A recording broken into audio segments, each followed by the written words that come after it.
بسم اللہ الرحمن الرحیم الحمدللہ والصلاة والسلام علی رسول اللہ رب اشرح لی صدری ویسر لی امری واحلل عقدۃ من لسانی یفقہوا قولی رب زدنی علما رب زدنی علما رب زدنی علما۔ السلام علیکم ورحمۃ اللہ وبرکاتہ۔ آؤ قرآن سمجھیں آسان طریقے سے۔ کورس نمبر 1 کے سبق نمبر 3 میں آپ سبھی اساتذہ کو خوش آمدید کہتا ہوں۔ ہم اپنے آج کے سبق میں سورۃ الفاتحہ کی آیت نمبر 4 اور 5 سیکھیں گے۔ گرامر کے حوالے سے ہم کچھ ضمائر کو سیکھیں گے، نکات تعلیم یا شوق کے حوالے سے نئی بات سیکھیں گے۔ اس سبق میں 6 نئے الفاظ سیکھیں گے ہم، جو قرآن پاک میں تقریباً 3451 بار استعمال ہوئے ہیں۔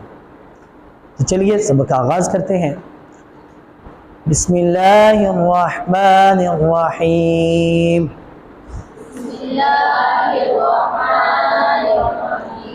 مالک یوم الدین۔ مالکی، مالک، مالکی کا مطلب مالک۔ یوم، دن، یوم کی جمع ایام، یہ قرآن پاک میں 405 مرتبہ استعمال ہوتا ہے۔ یوم، ایام۔ الدینی، بدلے کے، الدینی، بدلے کے، یہ قرآن پاک میں 92 ٹائمز یعنی 92 مرتبہ استعمال ہوتا ہے۔ بدلہ اور زندگی کا نظام یعنی دین اسلام۔ دین کے 2 معنی ہیں، دین کے 2 معنی ہیں۔ پہلا معنی ہے بدلہ، دوسرا معنی ہے زندگی کا نظام، جس کو ہم دین اسلام کہتے ہیں۔ ٹھیک ہے نا؟ الدین، تمہارا دین کیا ہے؟ ٹھیک ہے، تو جیسے دین اسلام، ٹھیک ہے جی۔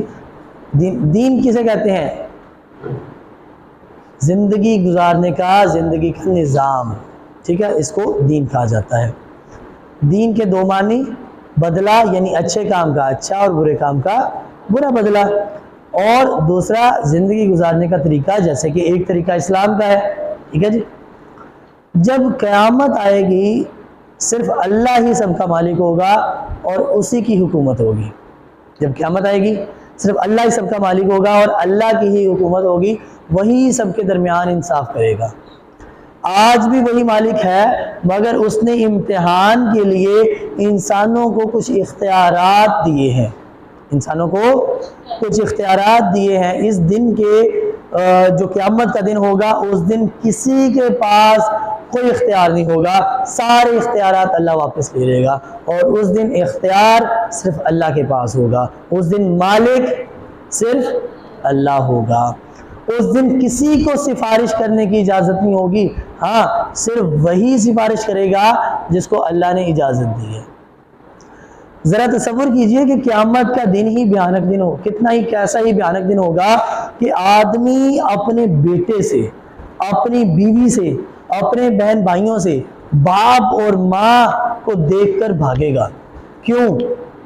بس اس دن ہر ایک کو اپنی فکر ہوگی۔ کیوں بھاگے گا؟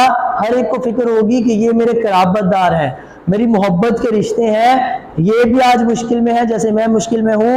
انہوں نے اگر میرے سے مدد مانگ لی، میرے سے نیکیاں مانگ لی، تو مجھے تو خود اپنی جان کے لالے پڑے ہیں، مجھے تو خود اپنا پتہ نہیں کہ میں بچوں گا یا پکڑا جاؤں گا۔ تو اس لیے اس دن ہر کوئی بھاگے گا ایک دوسرے سے، کوئی کسی کے قریب نہیں جائے گا۔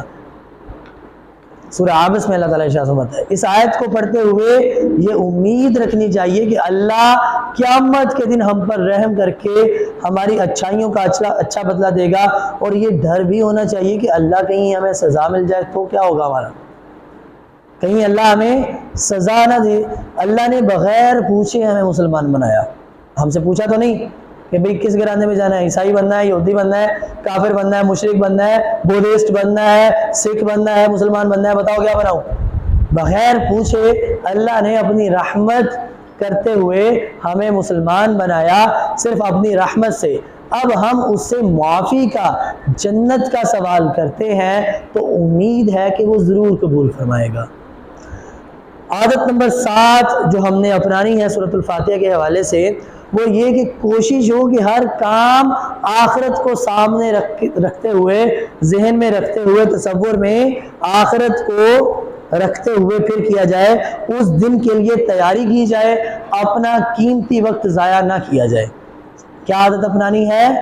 جو بھی کام کریں آخرت کو ذہن میں رکھتے ہوئے کریں اور اپنے وقت کو ضائع نہ کریں، آخرت کے دن کی تیاری کریں، آخرت کے دن کی تیاری کرتے رہیں۔ یہ ہم نے 7ویں عادت اپنانی ہے، اس کو لکھ لیجئے۔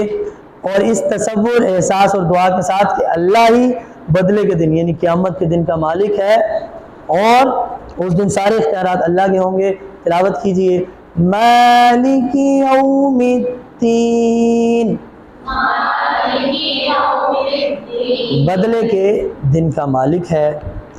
ایاک نعبد و ایاک نستعین،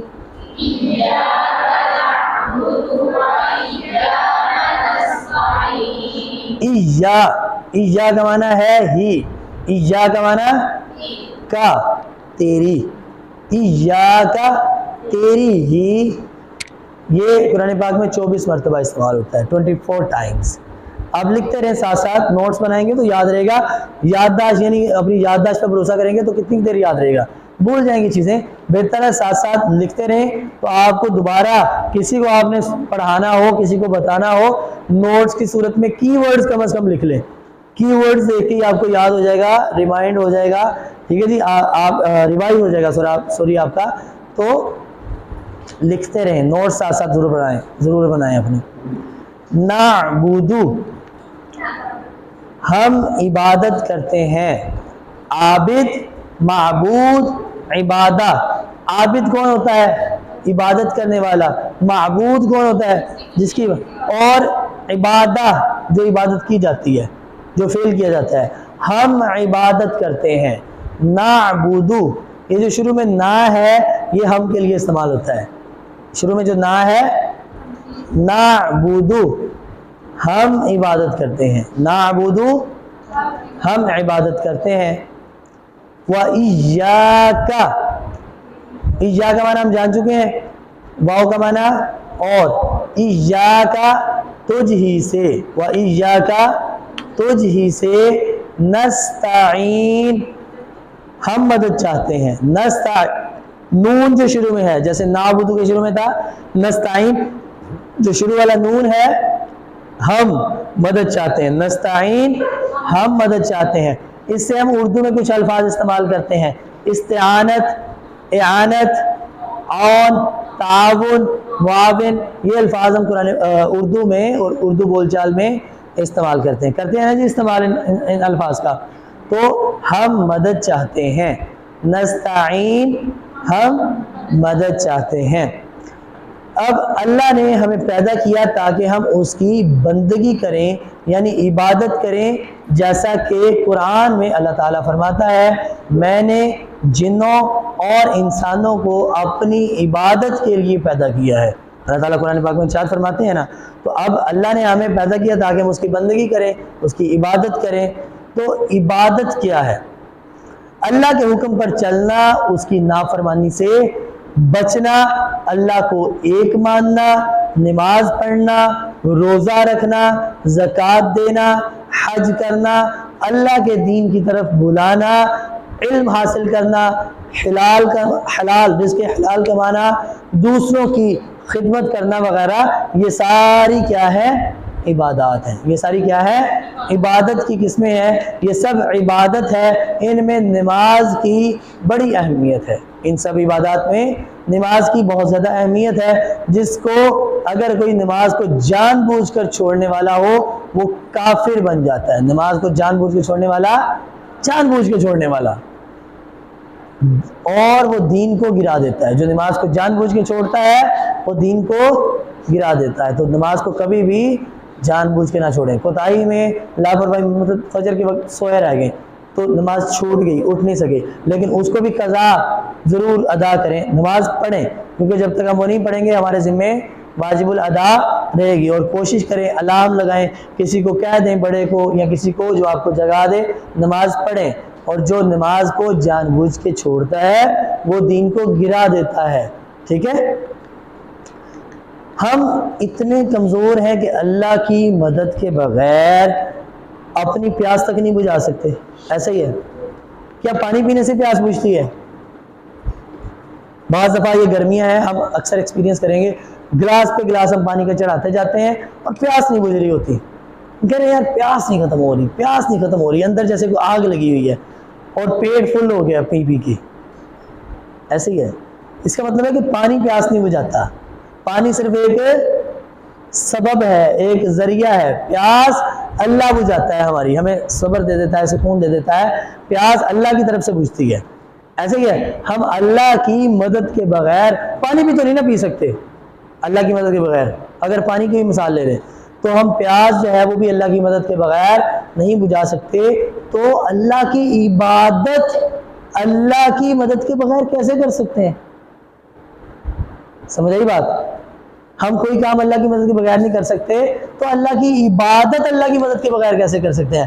ہمیں اللہ کی عبادت کرنے کے لیے بھی اللہ کی مدد چاہیے. اس لیے اس احساس کے ساتھ یہ آیت پڑھیے کہ اے اللہ اس نماز کو اور اس کے بعد ہر کام کو کرنے میں تیری مدد چاہیے. یہ جو میں نماز پڑھ رہا ہوں، نماز میں ہم سورۃ الفاتحہ پڑھتے ہیں، یا اللہ یہ جو میں نماز پڑھ رہا ہوں اس نماز کے پڑھنے میں، اس عبادت کے کرنے میں بھی تیری مدد چاہیے. اس کے بعد بھی جتنے کام کرنے ہیں اس میں تیری مدد چاہیے. ہر مشکل اور پریشانی کے وقت بھی تیری ہی مدد چاہیے. تیری عبادت کے لیے بھی تیری مدد چاہیے. ایسی عبادت کرنے کے لیے تیری مدد چاہیے جو تجھے پسند آ جائے. صحیح ہے؟ ہمیں لگتا ہے کہ ہم نے نماز نہیں پڑھی تو ہم نے بڑا کو تیر مار لیا ہے. قطعاً یہ نہ جانیے، بلکہ غور کیجئے، احتساب کیجئے. اللہ نے ہمیں اپنے سامنے کھڑے ہونے کی توفیق نہیں دی. کیوں؟ اللہ ہم سے ناراض ہے. اللہ نہیں چاہتا ہم اس کے سامنے ہیں. کیوں؟ اللہ ناراض اتنا ہے. مثال لے لیتے ہیں نا، ہم اپنی مثال لے لیتے ہیں. ہمیں کسی پہ شدید غصہ ہو تو ہم کیا کہتے ہیں؟ میری نظروں سے دور ہو جا، میرے سامنے مت آنا. اور اللہ کسی پہ شدید غصہ ہو تو اللہ اس کو عبادت کی توفیق. ہمیں لگتا ہے کہ ہم بڑا کو تیر مار رہے ہیں. ہم اگر اس کے سامنے ہم سجدہ کرتے ہیں یا نماز میں کھڑے ہوتے ہیں تو ہم کوئی احسان کر رہے ہیں. نہیں، یہ اللہ کی عطا ہے، اللہ کی توفیق ہے. وہ ہمیں موقع دے رہا ہے اپنے گناہوں کو بخشوانے کا، اپنی خطاؤں کی معافی مانگنے کا، اپنی غلطیوں کو کیا ہے اللہ کے سامنے ہم رو کے معافی مانگ لیں، عبادت کر لیں، اللہ ہمیں معاف کر دے. تو اگر آپ کی کوئی نماز چھوٹ جائے تو اس پہ یہ نہیں کہنا کہ شیطان نے یہ ہو گیا وہ ہو گیا. اللہ بڑا ہے کہ شیطان؟ اللہ بڑا ہے نا. تو اللہ اگر توفیق دیتا تو شیطان جتنے مرضی وسوسے دے. تو آپ سے کہیں نہ کہیں کوئی غلطی ہوئی ہے، کسی کا دل دکھا ہے آپ سے، یا کوئی آپ سے ایسی خطا ہوئی ہے جو اللہ کو اچھی نہیں لگی. آپ نے کہیں تکبر کیا ہے، آپ نے کوئی ایسی بات آپ کے منہ سے نکل گئی، کوئی آپ کا عمل ایسا ہو گیا جو اللہ کو پسند نہیں آیا. سمجھ آئی بات؟ نماز کا کیسے پتہ چلے گا قبول ہوگی؟ ایک نماز پڑھنے کے بعد جب دوسری نماز پڑھنے کی توفیق مل جائے، اللہ پھر سے آپ کو اپنے عمرے کا کیسے پتہ چلے گا قبول ہو گیا؟ حج کا کیسے پتہ چلے گا قبول ہو گیا؟ کیا حج اور عمرہ پیسے سے کیا جاتا ہے؟ یہ اللہ جس کو بلا لے اسباب خود ہی بن جاتے ہیں. ہوتا ہے؟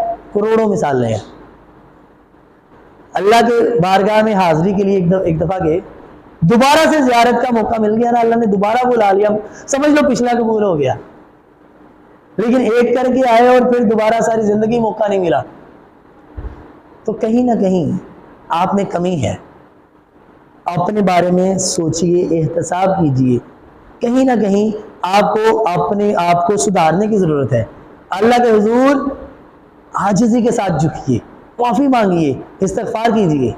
کیا ہم اللہ کی مدد کے بغیر معافی بھی مانگ سکتے ہیں؟ اللہ اگر ہمیں معافی مانگنے کی توفیق دیتا ہے نا، لوگوں کو لگتا ہے کہ اللہ پتہ نہیں ہمیں معاف کرے گا کہ نہیں، میں بہت گناہ گار ہوں، میرے گناہ معاف ہوں گے کہ نہیں ہوں گے. جب اللہ نے آپ کو استغفار کرنے کی توفیق دے دی، آپ کی زبان پہ استغفار جاری ہو گیا، تو سمجھ جائے اللہ آپ کو معاف کرنا چاہتا ہے. تبھی تو وہ آپ کو توبہ کی توفیق دے رہا ہے. وہ معاف کرنا چاہتا ہے.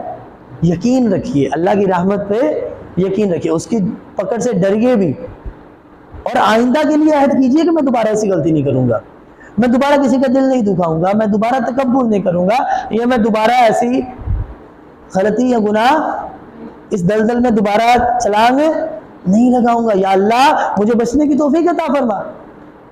سمجھ آئی بات؟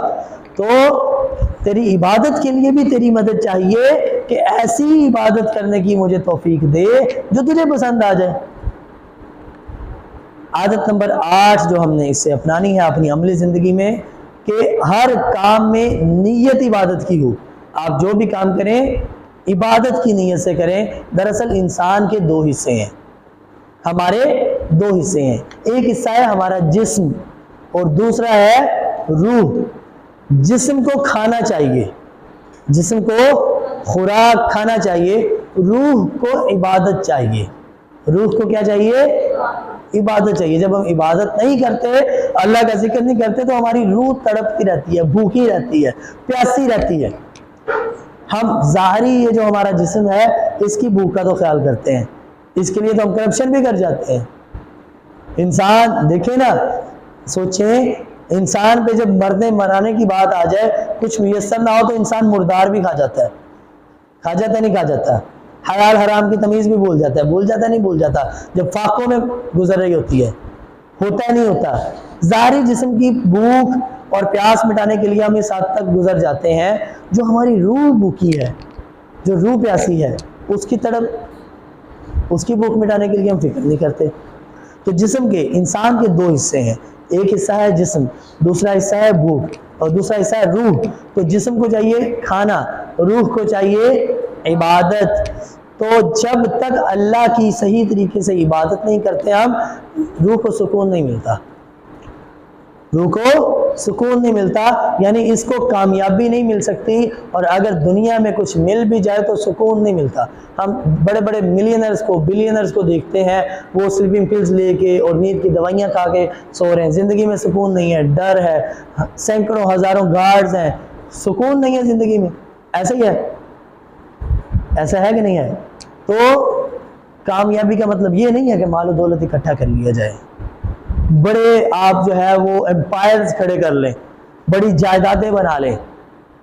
اگر آپ کی روح کو سکون نہیں ہے تو پھر آپ کامیاب نہیں ہے۔ کامیابی کا مطلب کہ آپ پرسکون ہو، اطمینان قلب ہو۔ تو عادت نمبر 9 جو ہم نے اپنانی ہے، ہر کام میں اللہ کی مدد مانگنا، جیسا کہ اللہ کے نبی صلی اللہ علیہ وسلم نے اور باقی نبیوں نے مانگی۔ اللہ کے نبی صلی اللہ علیہ وسلم بھی اللہ سے مدد مانگتے رہے، باقی انبیاء بھی اللہ سے مدد مانگتے تھے، تو ہم بھی اللہ سے ہر کام کرنے کے لیے مدد مانگے۔ ایاک نعبد، تو اس تصور، احساس اور دعا کے ساتھ اس آیت کی پریکٹس کیجئے میرے ساتھ۔ ایاک نعبد و ایاک نستعین،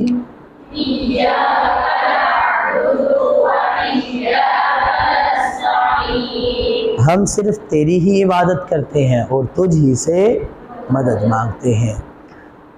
اب یہاں پہ آپ کے لیے ایک مشورہ ہے کہ سورہ فاتحہ پڑھتے ہر نماز کی ہر رکعت میں یہ یاد رکھیے کہ حدیث مبارکہ ہے کتاب صحیح مسلم میں کہ حضرت ابو ہریرہ رضی اللہ تعالی عنہ نے روایت کیا ہے، رسول اللہ صلی اللہ علیہ وآلہ وسلم نے ارشاد فرمایا، اللہ تعالیٰ فرماتا ہے میں نے نماز اپنے اور بندے کے درمیان تقسیم کر لی ہے، آدھی میری ہے اور آدھی میرے بندے کی ہے، اور میرے بندے کو میں وہ دیتا ہوں جو وہ مجھ سے مانگتا ہے۔ تو جب بندہ کہتا ہے نا الحمدللہ رب العالمین، اللہ تعالیٰ فرماتا ہے حمدنی عبدی، میرے بندے نے میری تعریف کی ہے۔ اور جب بندہ کہتا ہے الرحمن الرحیم، تو اللہ فرماتے ہیں کہ الرحمن الرحیم، اللہ فرماتے ہیں اثنا علی عبدی، یعنی میرے بندے نے میری ثنا کی ہے۔ اور جب ہم کہتے ہیں مالک یوم الدین، تو اللہ ارشاد فرماتے ہیں مجدنی عبدی، میرے بندے نے میری بزرگی بیان کی ہے، میرے بندے نے میری۔ اور جب ہم کہتے ہیں ایاک نعبد و ایاک نستعین، جب یہاں پہنچتے ہیں اب اللہ تعالیٰ ارشاد فرماتے ہیں ھذا بینی و بین عبدی ولعبدی ما سأل، یہ میرے اور میرے بندے کے درمیان ہے، اور جو کچھ میرا بندہ مجھ سے مانگے گا میں اسے دوں گا۔ پھر جب ہم یہاں پہنچتے ہیں اہدنا الصراط المستقیم صراط الذین انعمت علیہم غیر المغضوب علیہم ولا الضالین، تو اللہ تعالیٰ ارشاد فرماتے ہیں ھذا لعبدی ولعبدی ما سأل، اب یہ میرے بندے کے لیے ہے، میرا بندہ جو مجھ سے مانگتا ہے میں اسے عطا کروں گا، سب اسے ملے گا، سب اسے دوں گا۔ تو اللہ فرما رہے ہیں کہ نماز کو آدھا میں نے تقسیم کر لیا ہے اپنے لیے اور آدھا اپنے بندے کے لیے، نماز کو اپنے اور بندے کے درمیان ڈیوائیڈ کر لیا، میں نے تقسیم کر لیا ہے۔ آدھی نماز میرے لیے ہے، آدھی نماز میں ہم تسبیح ثنا بیان کرتے ہیں، اور آدھی نماز میں ہم اللہ سے التجا کرتے ہیں، دعا مانگتے ہیں، ٹھیک ہے جی۔ تو یہ آج ہمارے سبق کا پہلا حصہ تھا، مکمل ہوا۔